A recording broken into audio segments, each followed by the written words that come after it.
Kia ora tātou, good morning everyone, and thank you very much. That's the first standing ovation I've had in the campaign.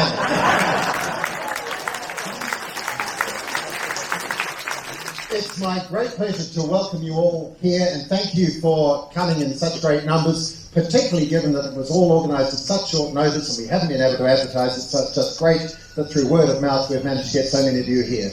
And I am delighted to be able to welcome all of the people who are on stage as well. First, I welcome members of the media. We have both national and local media, and we're very grateful to you for being here to cover this meeting. Some of you will be regular attenders at my meetings will know I'm not always known for brevity, so I have to be on my best behaviour today. On behalf of my very good friends and colleagues, the Honourable David Bennett, MP for Hamilton East,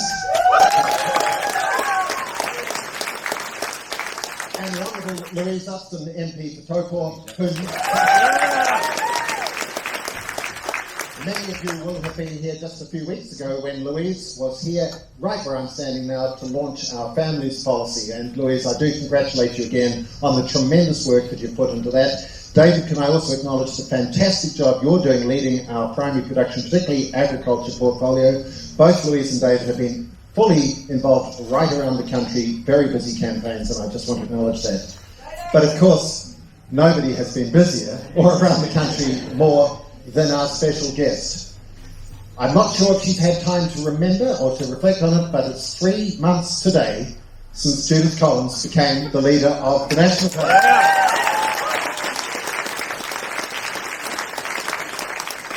And those of you who share my love of history may agree that how appropriate that Judith Collins should have been elected leader of the National Party on Bastille Day.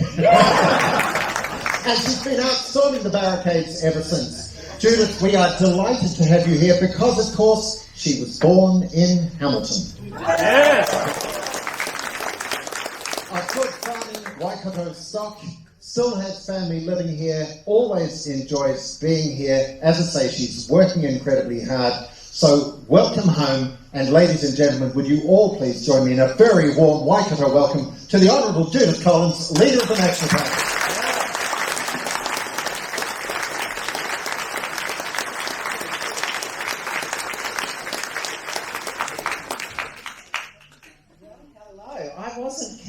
The months, but thank you, Tim, for letting me know. I was going to say today we've got a couple of very special guests apart from my wonderful friends and colleagues, Louise and David and Tim. Thank you for being here today to support not only me but the people here of Hamilton and the National Party. Thank you for being here, and thank you for all the hard work that you do, and thank you for all the messages of support that you give me to keep me going during all those very long days. I wanted to say here, we have Bob Simcock. Great to see you here, former MP for Hamilton West. Great to see you, Bob. Can I also acknowledge, someone who's got a birthday today? Jessica Upson, where are you? Standing up, Jess.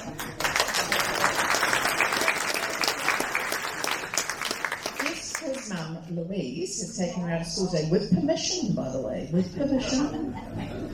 So she can come and do a little bit of civics lessons, isn't that right there?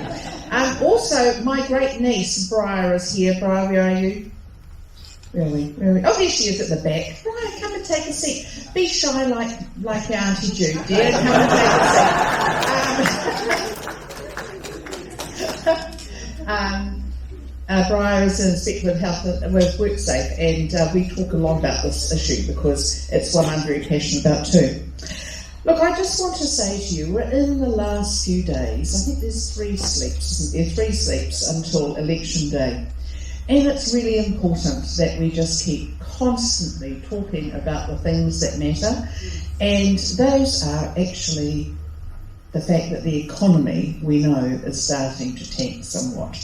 And that people expect us to give some backbone to government policy, and that they expect us to do the right thing, not only for our generations, but actually for our generations of our children and our grandchildren, which is to pay down debt.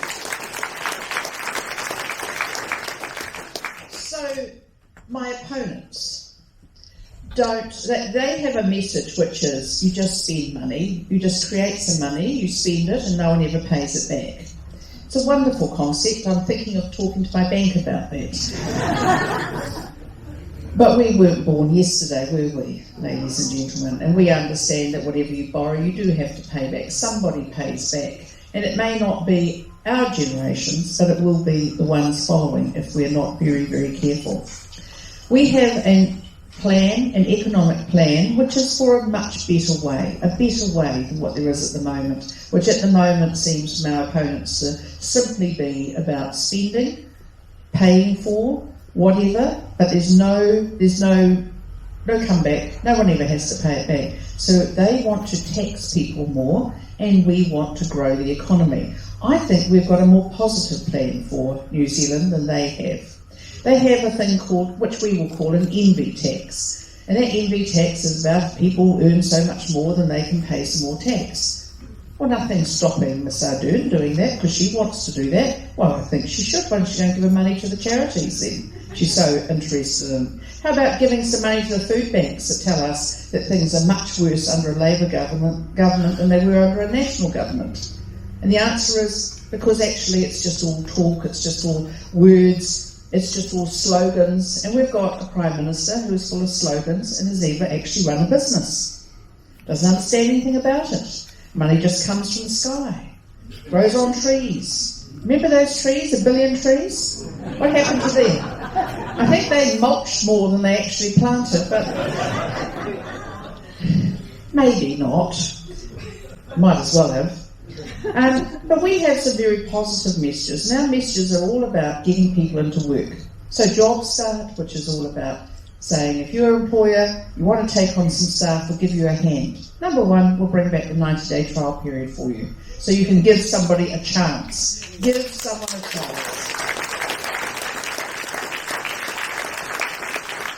And of course, part of that will say, well, if you take on a new person, we'll give you $10,000 to do it. Well, we'll do it $5,000 when you take them on, and $5,000 after the 90-day period is finished. That'll give you a good incentive to keep them on, won't it? And if you're a polytech or whatever, you're training people in skills, and all this retraining that we're always talking about, well, every time you get someone into a real job that they stay more than 90 days, we'll give that polytech $4,000. Because you know why? It's worth it to do it, isn't it? And I tell you what's going to happen. They're going to rush around making sure they train people in where there are jobs. Where there are jobs, not in things like macrame.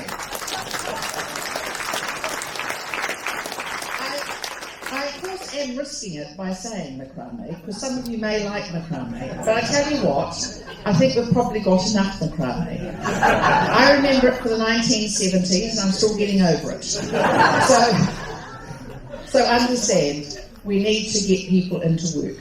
And for businesses, when they want to actually employ people, want to actually grow their business, right now, we're saying to them, when we are in government, should we be privileged enough to leave the next government after Saturday, then they'll get an opportunity to buy more plant, buy more equipment, and actually grow their business. Because what we're going to do, instead of making businesses take for 10 years to write off their big capital purchases, like plant or machinery, we'll let them do that in half the time, which is a really big incentive. Really big incentive. It's a really big incentive to go out and buy and spend and get that money into the economy. And anything under 150,000, we'll let you write it off straight away. And what that means for businesses, if you're in a cafe, you want to buy one of those big espresso machines, lots of money in that, all those, write it off straight away. No messing around, just get straight on. Tell you what's going to happen? They're going to spend money and they're going to create jobs, because that's what it's all about. Because governments don't create jobs, we create the environments to help people to create jobs. That's what we have to do.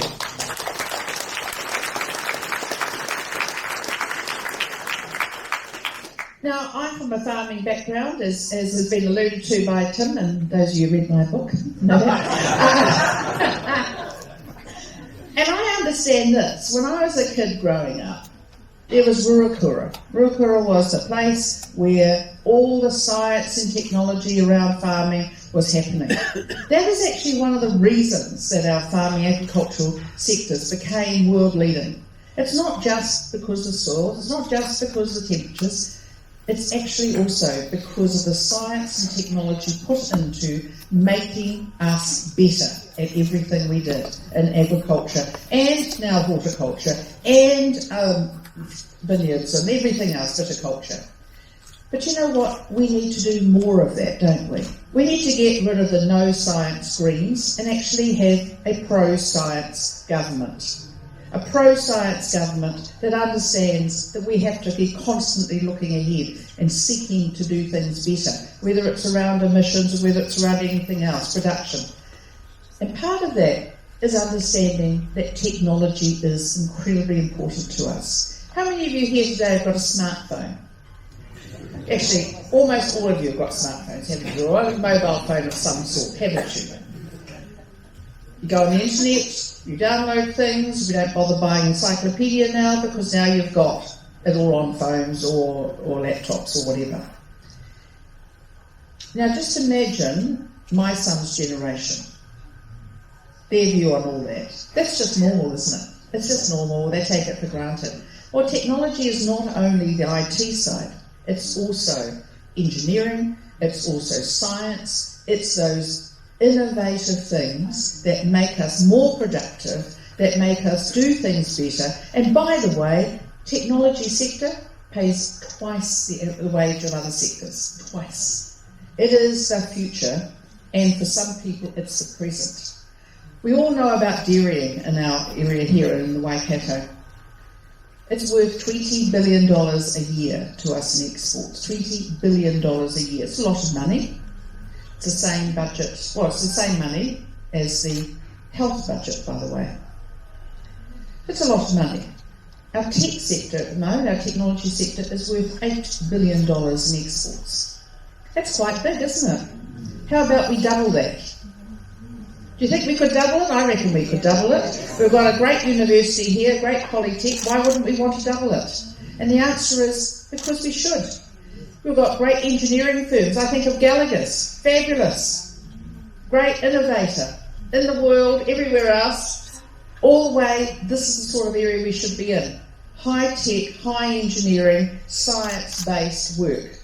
We can be world leaders in our part of the world. Why shouldn't we be the tech hub of the Pacific? Why shouldn't we be? And we have people, New Zealanders here, who want to be part of that. We have people here who want to be part of the solutions for the future, as well as understanding our agriculture, horticulture sectors as well. And I should also say aquaculture, because they don't like it if I miss them out. I think it's really important that we understand we have so much going for us. But we do have a little problem. And that little problem is that we have a group of people who want to take over or be in charge for the next 3 years, who see everything as a zero-sum game. If you have something put away for your retirement, they don't understand why you'd want to have that all by yourselves. Wouldn't you like to share it with the rest of us? And my answer to you is, you should be able to keep your own money.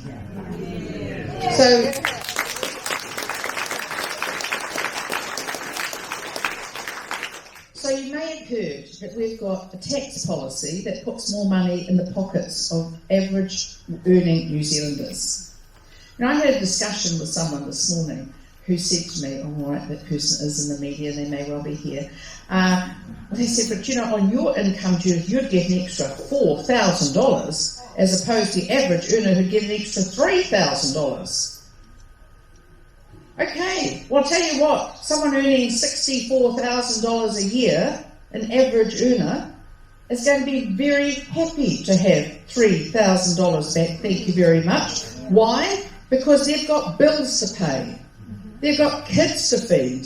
They've got cars to run. They've got a life. And by the way, thank you, madam, they've earned it. It's their money.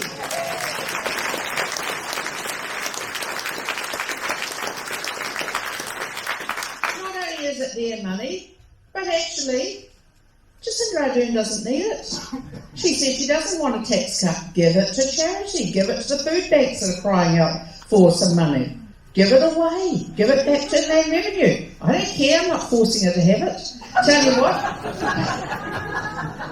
You've got a choice. That's it. That's called personal responsibility. I know it's a foul term these days. But you know what? You can actually make something of our lives, can't we? If we choose to do so. We can get out of bed every morning, put ourselves together and get out there and earn a living. There we go. We can look after our kids. We can do what we have to do. And we all know we're not all going to be rocket scientists, but tell you what, someone has to help make that rocket, don't they? Everyone has a place, everyone has a job, everyone has something they can contribute in the world, whether it's to themselves or to each other or their families and to the community. Everyone can add value. And I bet there's a few people here who, having retired from work, paid work, are busy being volunteers. Aren't you? I know exactly who you are, because you're national people.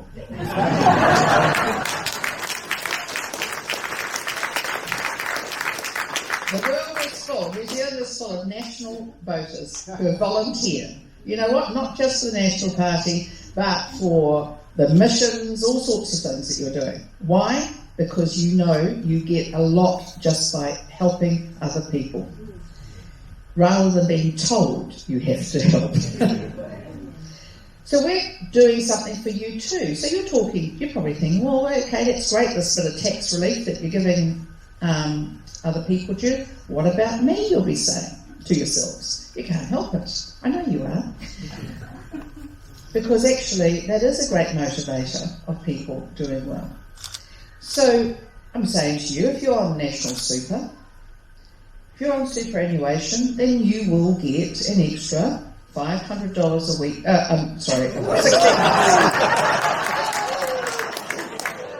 only. $500 out of that tax relief. That tax relief will come to you out of that 16 months, $500 each. So if you're a couple, it's $1,000.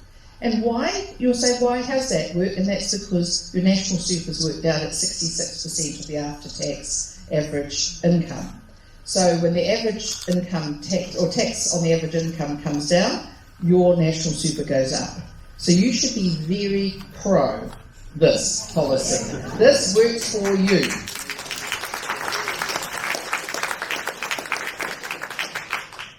The other thing is, we will be keeping National Super at the age of 65 until 2037. And we say that very frankly, because we know the Labour Party leader has previously, Labour Party's campaigned on raising the age to 67, and now all of a sudden apparently they don't believe that anymore. Well, we do think that as we get an ageing population, and actually, I'll tell you what, you are one of the fastest growing demographics in the country.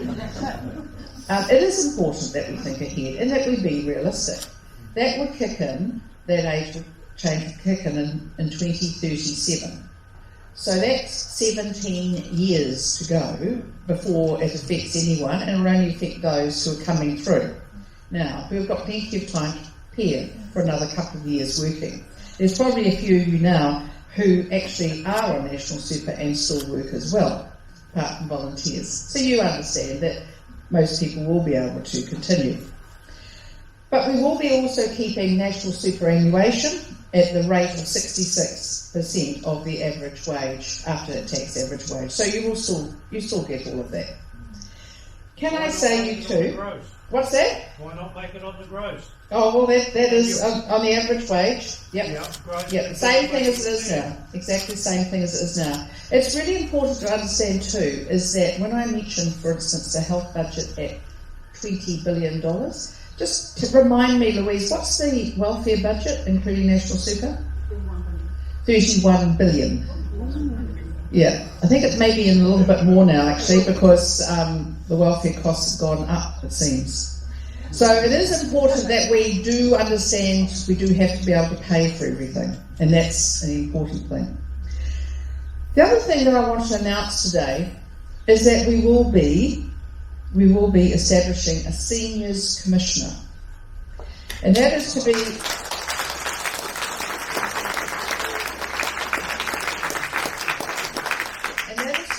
an independent advocate and voice for seniors. So that's not just an MP, that's not just a minister, that's actually an independent commissioner to be there advocating for seniors. So I think that will be very helpful. We also expect that Seniors Commissioner's role will undertake research on the issues facing seniors in the modern world and highlight those issues to the public in Parliament. So I think this is going to be very important as more people become senior. We will also implement a comprehensive dementia care action plan and establish a dedicated funding pathway under Vote Health for dementia service training and support, which is something I think we all have to think about.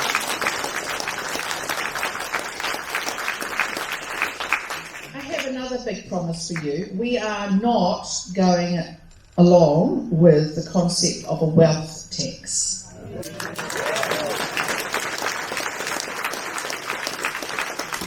I'm going to talk to you about this because what we've seen with the current government is that they do have a tendency to change their minds quite quickly. Do you remember Labour ever campaigning on getting rid of offshore oil and gas exploration? I don't recall that one. No, not a bit, no. Boom, suddenly made it happen. There we go. So just because they're not campaigning on it, do I really think they're not going to do it? Well, we've heard from the Green Party. It's been very helpful with their comments recently, I have to say, in the last few days. Looks like James Shaw's coming along very well. To think he might be, if they win, the Deputy Prime Minister, or Marama Davidson. These people who said that tax is love, and before the media wished to fact check me, that is exactly what Marama Davidson referred to. Tax is love. Too much love, I think, going on.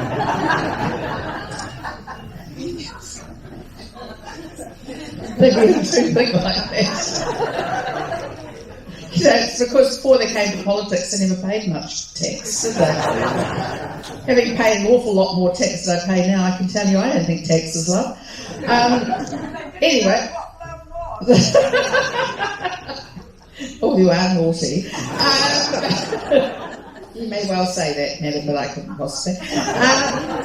So anyway, the Green Party have said that this is one of their big projects that they want to do. And they've said it's going to be part of their negotiations and they expect to get it through. Some of them have referred to it as being a bottom line, whatever that means, and then they've rushed back and said, no, it's not a bottom line, now it's just their main core policy that they want to make sure they get out of the any discussions.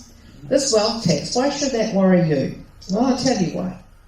If you've got net assets of $1 million, which isn't that much when you consider the price of housing, homes, and you've paid off your mortgage, and you've got a little bit of asset popped aside, then they're coming after you.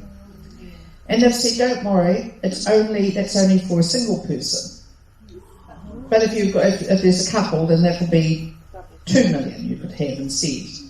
Well, that's just doozy, isn't it? Until one of you pops your clogs and off you go. Isn't it? Just doozy. And what about your kids? They're like that. They'll like that a lot. It wasn't that long ago in living memory, and I'm sure some of you will remember it, when there was a death tax, an inheritance tax. When I was first a lawyer, it was one of the things we spent a lot of time trying to help people to avoid. Why do they think that so many people set up trusts? It was actually to get around that. Remember the gift duty tax as well. Who got rid of the death tax? Oh, that was national in the 90s. Who got rid of the gift duty tax? Oh, that was national in the 2000s.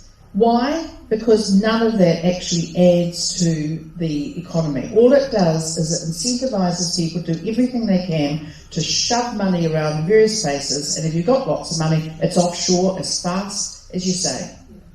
And that's what happens. And this country needs more capital. It needs more people who are aspirational. It needs people who want to work. It needs people who want to build wealth. It needs people who are positive about the future and do not see their lives as simply nothing except existence. We do need people to feel it's worthwhile to contribute.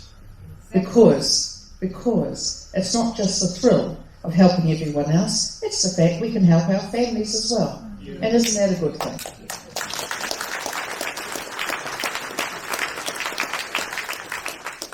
And if you're wondering if this tax would affect you, yes it would. Well, 20% of those who are retired, and I know the prices in Hamilton of houses have certainly gone up, the values of them have, 20% of people who are retired would be subject to it. So it's probably you. Now just tell me this, how's that fair? How's that fair? And the Green Party have said, don't worry about that. Don't worry about that, because even if you can't afford it, we'll just tag it on, put it onto your house and you can pay it off when you're dead. Now, I don't care that Miss Ardern tells us that no, she's not in favour of it, because we know she wants a capital gains tax. We know that.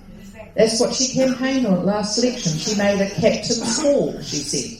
The only ship I'd put her in charge of would be the Labour Party ship, not a real ship. But a pirate, did you say that? Oh, I couldn't possibly say that. Otherwise I'll be accused of being negative. Oh, well, there you go. So I should write down this territory. I tell you what, though, what are we going to leave for our children and grandchildren? Are we going to leave a country that is miserable and constantly looking for excuses? No. We should leave a country that is absolutely dynamic and thinking about the future and actually acting on that, shouldn't we? Shouldn't we have a country where kids go to school learning about what they can do, not what they can't? Shouldn't we have a country where people know they can take responsibility for themselves, for their health as much as they possibly can, and actually being in charge of our lives? Or are we so pathetic? Are we sheep? Or are we people? I think we're people.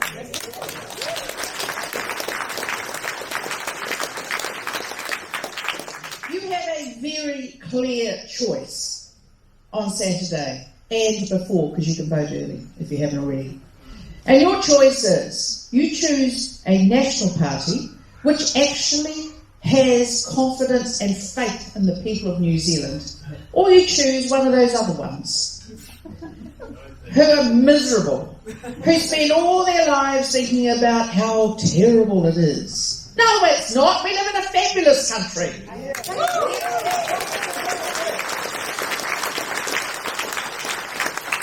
Stop telling young people they can't achieve. Stop telling young people they have no future. Stop telling people in their 20s and 30s that they can't train because they're too old or something. Just tell people to be so grateful for life, to get out there and live it, to be very grateful to still live in a democracy that we can value. And we can actually still criticise those in charge.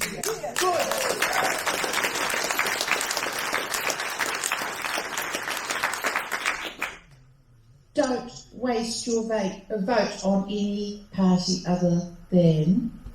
That's it. Don't waste your vote on any party. Just vote national. When we look at the alternatives, understand a lot of those minor parties are going to be gone. They won't be around. Right. They won't be around. Possibly a good thing. I've never particularly warmed to MMP as much as some of you have. No, none of you have.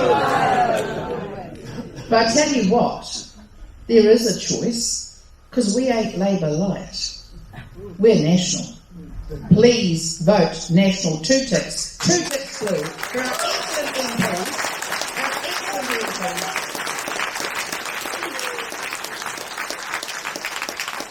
And vote for a better way. That's us. Thank you.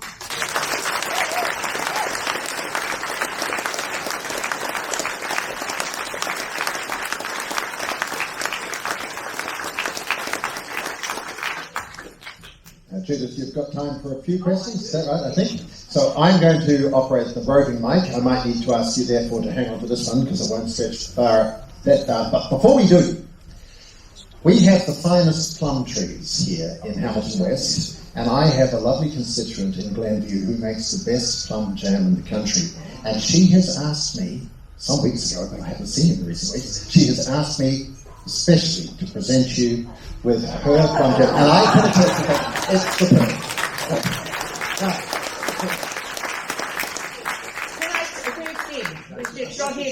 Okay, can I just say, that's my husband's favourite jam is plum jam. I'll get even extra brownie points. And I'd like just to save the vote because I was running out of time. Now, ladies and gentlemen, I will come around with the roving mic. Judith, I'd ask if you could use the one here with the cord.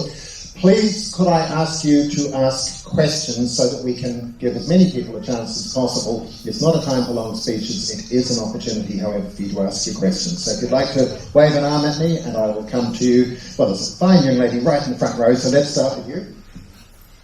Hello Judith, my name's Gail and I am a superannuant, but what I'm interested in is what I've heard you say about the borders. I think it seems like we're in this country all locked up, and it looks like Labor's got no plan to open the borders anytime soon, and with the technology today, it's just ridiculous. Thank you very much. So the question is, what's our border plan? Is that right?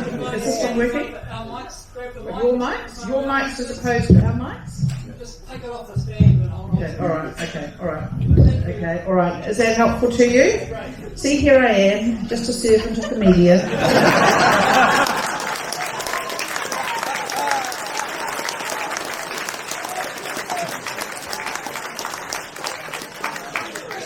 What's that?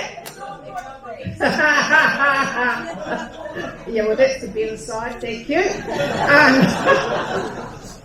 Hey, you're so right. They got no plan. They're really easy. That's it.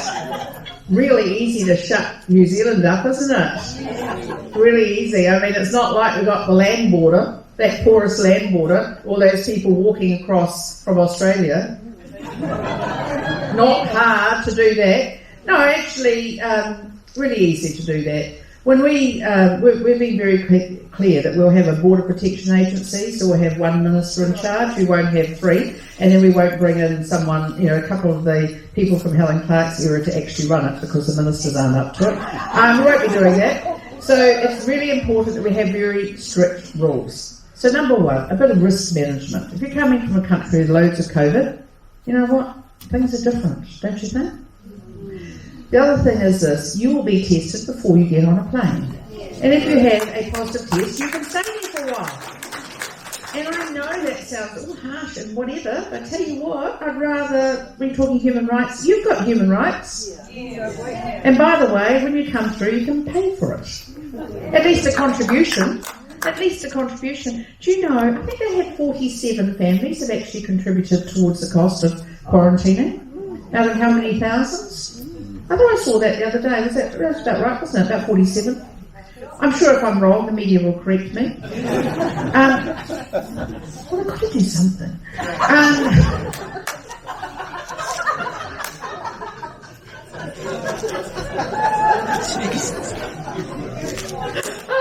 Everyone has to earn a living. I say this generously.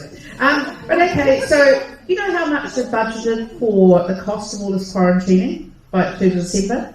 $600 million. So you think that's a lot, don't you?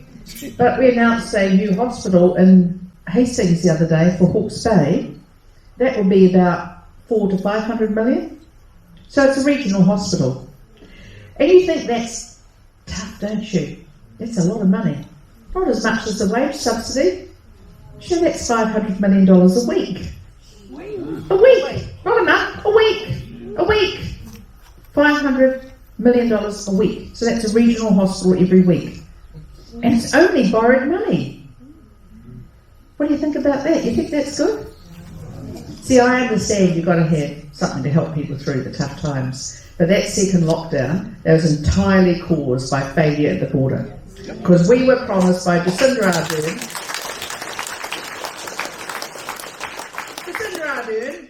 announced last 23rd of June that all border-facing staff, all those working in those quarantine and border facilities, that they were being tested regularly. In August, it turned out, apparently only a third of them were. That's when the second lockdown occurred, when suddenly they fessed up to it. But actually, the other day, we found from an Official Information Act request that actually only 7% had been tested. So when I say that that's a lie that we were told, it was a lie we were told, and I can tell you this, that COVID-19 was not living here in Hamilton waiting to jump up, was it? No, it came in through the border. And so when you're told that testing's going on, it better be going on. So when we say testing's going on, you can be bet your bottom dollar it's going on, because we know how to get stuff done. And some of us have run businesses and we've been ministers of very serious portfolios. So yeah, we know how to get stuff done. And what you don't do is you don't tell everyone, it's okay, we're all in here together, our little team of 5 million people, all just kind and caring together. We've got it all sorted. Tell you what, just be competent, I say to her. Yeah, Very good. Judith, over here to your right. The two young blondes. Well, thank you, Judith. Don't let the fake news, boss you around too much. Now, our savings. What's going to happen to our savings? Some of us haven't got a lot. Is when interest rates go into negative territory, are the banks and the Labor Party going to steal our savings? And what will National do? We've never actually seen negative interest rates, certainly in my lifetime, or I suggest in any of our lifetimes. It's new territory. Because the question is going to be what happens in some countries where there are negative interest rates, is what happens is that banks actually charge people for holding the money. Another thing that happens is that people who do have quite a lot of money send it offshore to countries where they can get better interest rates. It's one of the things we've, over the years, been able to get cash into New Zealand capital through, they call it, this is a somewhat sexist term, so homemakers from Japan in particular have been very good at saving, and they've actually invested through funds into New Zealand. And before anyone wants to fact check me, that is true. So it is really important that we understand that we'll find people buying assets more. Probably house prices will go up more, and the way to deal with house prices is not by regulating, it's actually by deregulating, by getting rid of the RMA, getting houses built real fast, doing lots of consents, getting builders going, and stop putting all the roadblocks in.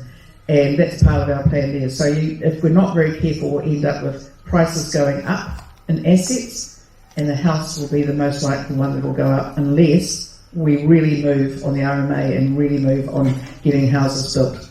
Thank you. Thank you, Judith. On the other side of the room, at the front. Hi. Hold the microphone. The fact that there are so many people who are looking for houses, right? I had 5 rental properties, and 3 of them were infected with pig. I believe, and I sold them all now, they're all gone. I believe the drug problem contributes more than we hear about to the fact that there aren't enough houses for people. Can we do something about that? Yeah, so thank you. We've put out a methamphetamine plan, and it's also, it's just running over it briefly. It does deal with the health issues, such as the addiction issues, but the other thing is, let's be real here. We've got gangs that operate in Hamilton and all around who sell pee, import and sell it. Gang membership, patch gang membership, has apparently increased by 30% under the current government. They have a commitment to lowering the prison rate. I have a commitment to lowering the gang rate. That's the difference.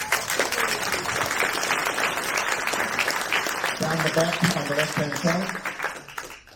Judith, while the economy is very important, I'm concerned about Labour's position on 3 strikes. Would you like to comment, please? Thank you very much. So the Labour Party, you may remember Andrew Little, he was one of their leaders a while back. I just mentioned that in case people forgot. He is the Minister for Justice, and he announced last Friday, I think it was, from memory, that their big policy was that they were going to get rid of 3 strikes. So that you can have, give all these recidivist rapists and murderers a better chance. Actually, no. We will not get rid of 3 strikes, and I'm absolutely confident, should we form the next government, that we will continue down the path of being tough on violent recidivist offenders. I make no excuses for them. Time they took personal responsibility too.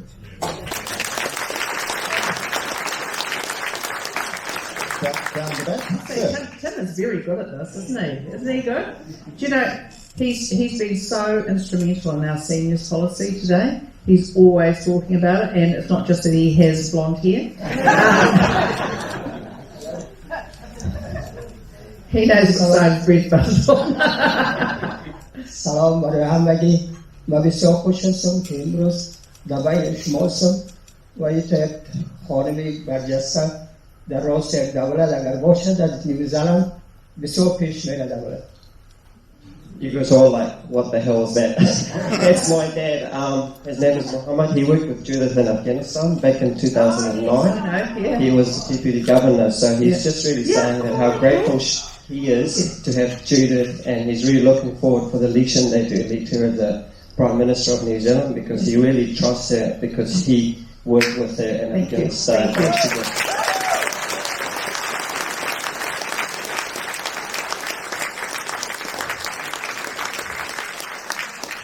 Very much. That's it. You're in my book, you know that? You are. I mentioned that I met with you because Stephen was the Deputy Governor of the Bamiyan province in Afghanistan. I met with you the first night I was in Afghanistan. Thank you very much. Very pleased to see you here. Salam alaikum. It's lovely to have you here, sir. Judith, back to your left, looking left, again near the front. Yes. And hard for me to turn left, it really is. Only time I'll ask you to do it. And I've just got that little thing. Hello, Judith. When you become Prime Minister on Saturday night,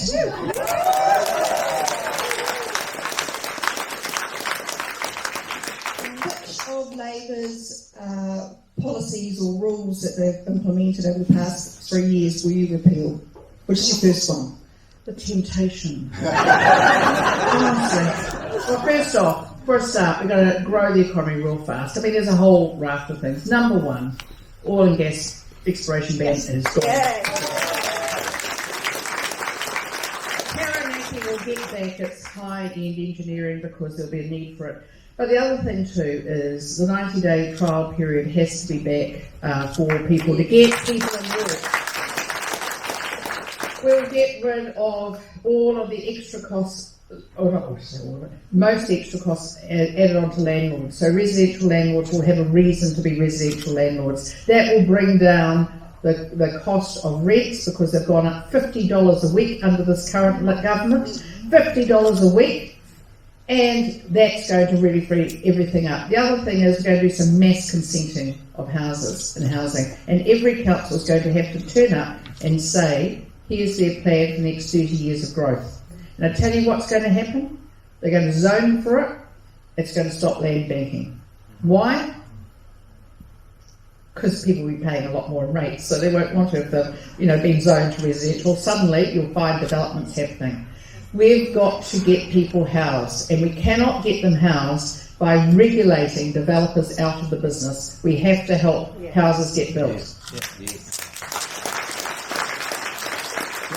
After my first cup of tea, I'm going to be very busy. Yes. Right. Judith, I'm delighted to welcome you back to the centre right. A very good place to be. Thank you. Good morning, Dennis McLeod's my name. I was a tutor at the Polytech for 35 years. Before that, I've taught most of my life.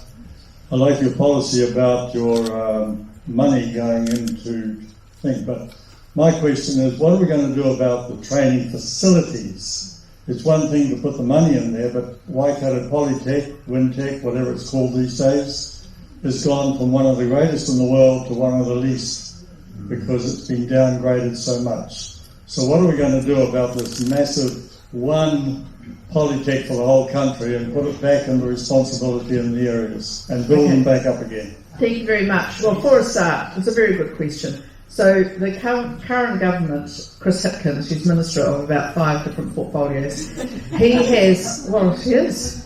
I say this because at least he tries. I mean, he's not Phil. At least he tries. But not good answers. I mean, he's merging all the politics into one, and I think they've got 22 different chief executives, haven't they? I mean, that'll work. Not. No, that will stop, okay? Because everywhere I'm going around the country, people involved in business, people who are employing people who are teaching politics, they actually want to have their own. And we understand that some politics are struggling, in which case we give them some help. You don't just take them out and put them in a committee in Wellington. Wellington is not the answer to politics in places like Hamilton. That is definitely not the answer. And I think it's really important that we understand that those politics, they do need people to be there, but that's where our reskilling, our skill start policy about making sure politics have a real incentive to train people in things that are going to lead to jobs. That's really important. We've also got in our education sector itself, although it's not in the politics sector, but I'll just give it to you, $4.8 billion that we've earmarked for our schools. Because we've got schools all over the country where they need to be rebuilt. When we were in government, I got 2 schools in my electorate in Papakura rebuilt from bottom up. We've had nothing under this government. Nothing. And that's the big difference, because we understand we do need to do that. It's really important that we do that. Oh, no, they have got the Green School in Taranaki, $11.7 million, which I know, because I don't know if any of you watched the debates, but Miss Ardern says that that's a great thing. She stands by it. She stood by. I couldn't believe she was standing by it. 11.7% signed off by her Minister of Finance, Grant Robertson, and the Green co-leader, James Shaw. She tells us that they won't get bullied into a wealth tax, but they got bullied into a green school. Come on. Of course they will. They'll do whatever it takes. And we know that that's exactly where they want to go. And Penny Henry, who is a minister in the Labour part of the government, he has said as well, they'll be talking about capital gains tax and other things. That's what he said the other night on one of their debates. So tell you what, it's not just me telling you, it's not just the Greens telling you, it's Labour as well. Thank you. Thank you. Right, from the front. Hi, Judith. I'm Sharon, and I just wanted to ask you, just following on from this lovely gentleman about the tax, is we don't have enough people to build the houses. Our builders can't even find staff. It's just a struggle. So they're constantly fighting each other for staff and taking each other's staff, etc., through all the trades. Yeah. Well, that's a very good question. So in the last election campaign, in the last debates, Miss Ardern, when she was asked by a member of the media doing the debates, moderating, how are you going to build 100,000 houses when we need 50,000 extra staff, or something like that it was, to do it?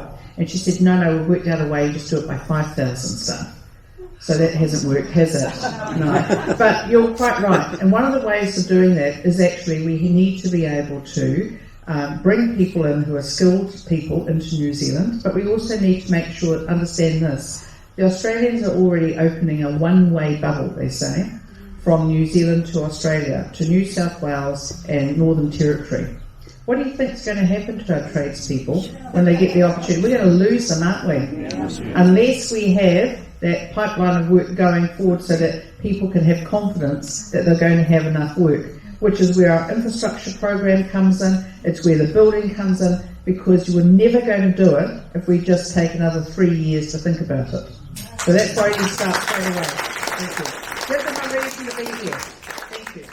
Sorry, I just wanted to also ask, with all the people coming in and going into hotels with COVID, and then all the emergency housing and all the accommodation, like motels, hotels being taken up by emergency housing and COVID, when is that going to end? Right, so you're talking about the once we can actually have real confidence in the border, once both in New Zealand and elsewhere, we do need to be careful. Louise, you might remember as our spokesperson in this, in social development, around the emergency housing, how much is actually being used now?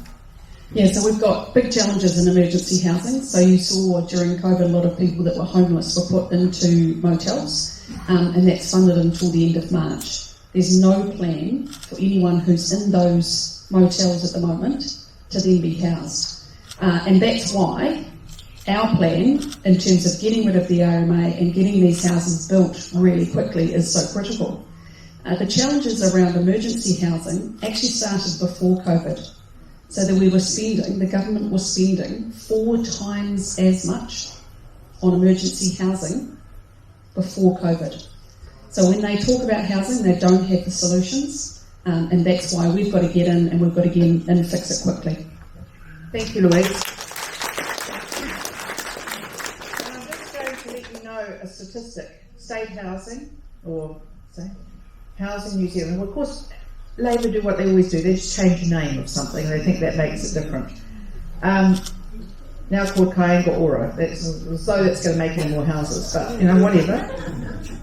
What they've done is, when we left government in 2017, we had around 5,000 families on the Safe House waiting list. Absolutely promise you that 3 years later, it's now very close to 20,000 families on the Safe House waiting list. And the 3 years they've taken to make it very unprofitable and difficult to be a residential landlord, they have not built the houses that they said they were going to. In fact, there's about 5,000 houses built in the state sector, and if you have a look at the facts, they were all either consented, planned, funded under national, but as you know, it takes more than a month to build a house. And so they're sitting around claiming credit for what the work that was done under us, and by the way, the State House waiting list is now close to 20,000 families. So I tell you what, these guys couldn't organise anything. And Phil Twyford, as the Minister of Housing, who's now lost that job, he got promoted to number 4. Number 4. So Jacinda Ardern said he's paid the price. Yeah, his price has been promotion. Thanks very much.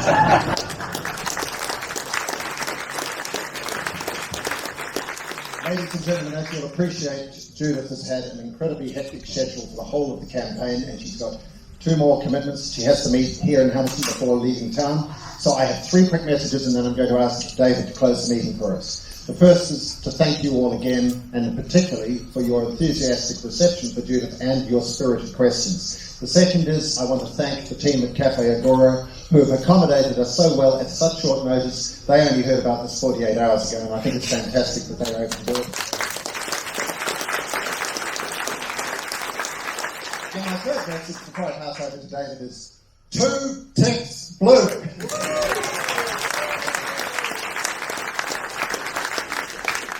Thank you, Tim, and just wanted to, on behalf of Tim and Louise, my good friends and colleagues, once again thank everybody here, thank Cafe Agora, and especially to thank Judith. Wasn't she amazing? Yeah.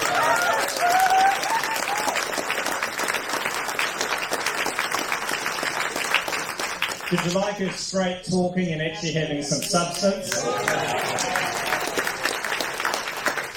And isn't she going to be a great Prime Minister on Sunday morning? She will. And thank you for your support. Today you heard Judith, she's on fire, she talks from the heart, she's not mincing her words, she's talking in a way which people can understand, and she's talking about real things and real policies and things of substance, and she has a plan for New Zealand that will work. And we need to support her all the way till Saturday. So thank you very much, Judith, for your leadership.